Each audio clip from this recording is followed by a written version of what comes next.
tersebut horenganan tina zuhud tina ulah pati resep kana dunia.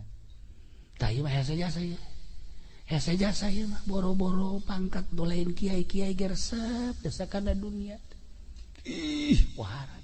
Nah ieu terakhir supaya direnungkeun ku urang ulah pati resep teuing boga mah pamere Allah hese ditahan jeung ditolakna.